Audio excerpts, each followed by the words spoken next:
Naman, sino ba namang gugusto ng tsaka?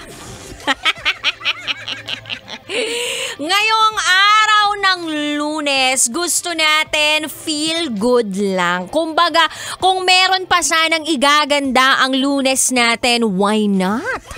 Kaya naman nandito na rin ang maganda para maghatid sa iyo ng magandang balita. Alam mo ba ang magandang balita ngayon na nasagapa ng inyong basa princess na si DJ Rakitera? Eto. Sa lahat ng mga manggagapang, yung mga manggagapang dyan, lakasan ninyo yung volume ng radyo ninyo. Ngayon na. Okay, yung mga manggagapang sa kakalsadahan, eto pong magandang balita. Nag-abiso na po ang mga kumpanya ng langis sa bansa na meron pong rollback. Meaning, may bawas presyo na 2 piso sa kada litro ng gasolina, 0.50 sa kada litro ng diesel, at 0.85 naman sa kada litro ng kerosene. Epektibo alas 6 netong umaga lamang. Oh, ha? Ang saya-saya! Kaya lang ang tanong, nag-rollback nga, may panggasolina ba talaga? Yun eh. Anong iuhugot natin? Meron namang mahuhugot. Oo.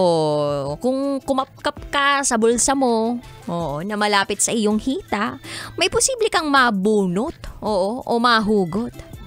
Depende nga lang kung tama yung hugot mo, merong pera. Pero kung medyo mali yung nahugot mo, ay, kulot yun. Kulot na medyo frizzy, na medyo dry, toyo, na minsan amoy toyo. Ewan ko sa'yo. Anyway, kabisyo, sana maganda ang balitang natanggap mo mula sa akin. At sana maganda rin ang iyong hapon na itetsuwa dahil eto na, magsasabog pa ako ng kagandahan ngayon 3 to 5 p.m. Kapiling ang babaeng naniniwalang hindi ba na ako palaging may pira. At least palagi naman akong maganda. Ako lang to. DJ Rakitera, your boss princess.